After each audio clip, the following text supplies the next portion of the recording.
Once upon a time, in a small and peaceful village, there lived a little girl named Karen.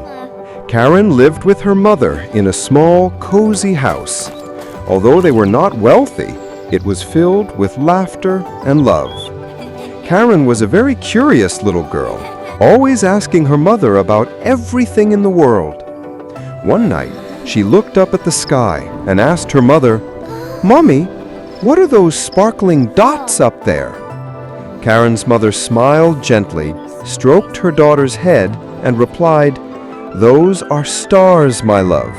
Our loved ones, after they leave this world, become stars and shine in the sky to light our way."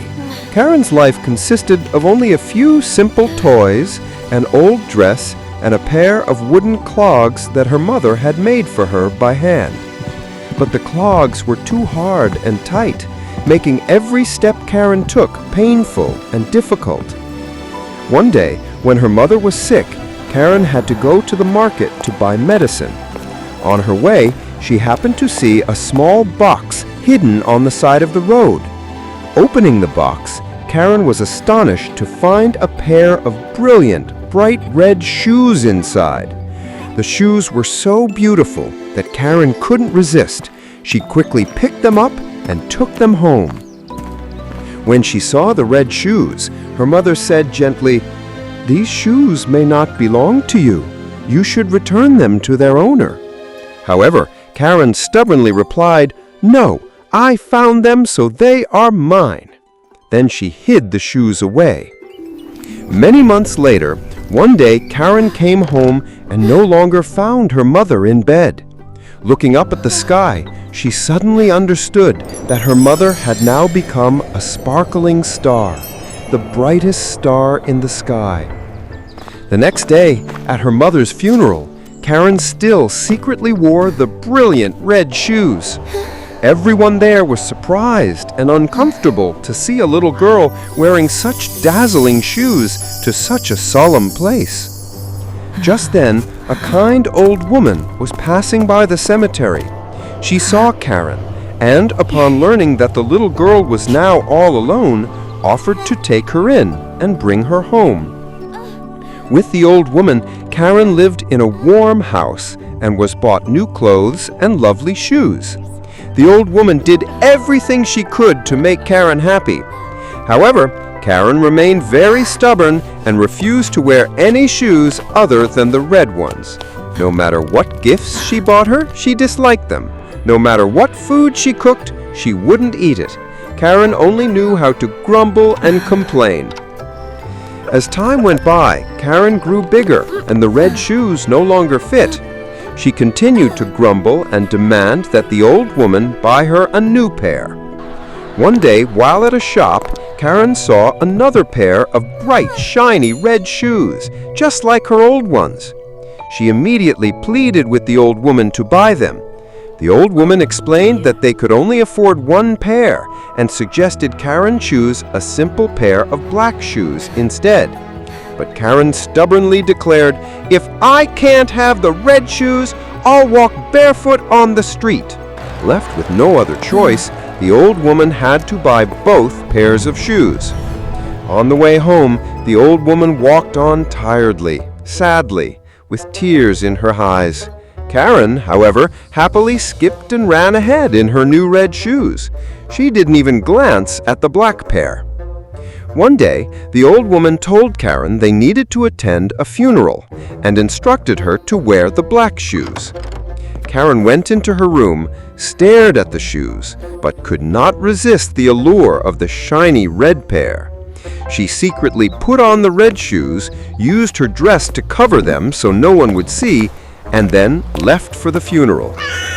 At the funeral, Karen's red shoes once again drew everyone's attention as they shone so brightly under the sun. The old woman saw them, and she was very sad and scolded Karen. "You have done a wrong thing. You are too stubborn." At that very moment, a handsome young man happened to walk by. He was enchanted by Karen's beauty and approached her, complimented her, and invited her to a splendid ball at his mansion.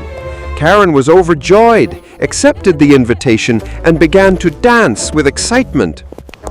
But after a while, she realized she couldn't stop. Her feet just kept dancing without end. The old woman and the young man tried to chase after Karen, but couldn't keep up.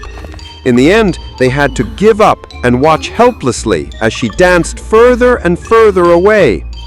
The red shoes were even more stubborn than Karen. They forced her to dance over hills and through valleys for 3 days and 3 nights without rest. Neither muddy paths nor ragged rocks could stop the shoes.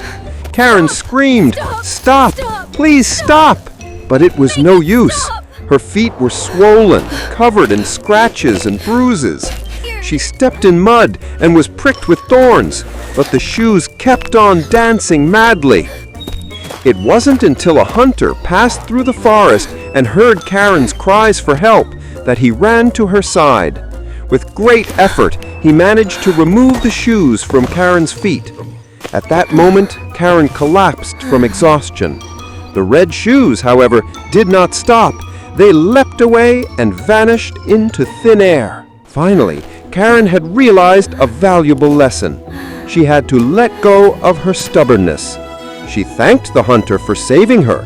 Then, sadder but wiser, she picked up a stick and limped her way home. When she arrived home, the old woman greeted her at the door and hugged her tightly. The old woman was heartbroken to see Karen's condition, but she believed the girl had learned an important lesson. Karen finally understood the disaster her stubbornness had brought upon her. She promised to change and become more understanding.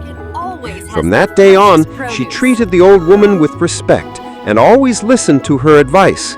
She no longer thought about the red shoes, for she realized that there were more important things in life than outward beauty.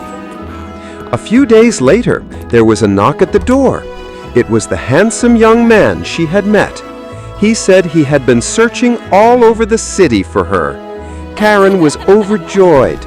Together, they went to the beautiful ball at the mansion. That night marked the beginning of their love story. Karen had given up her stubbornness and lived a peaceful, happy life, becoming a more understanding and wise person.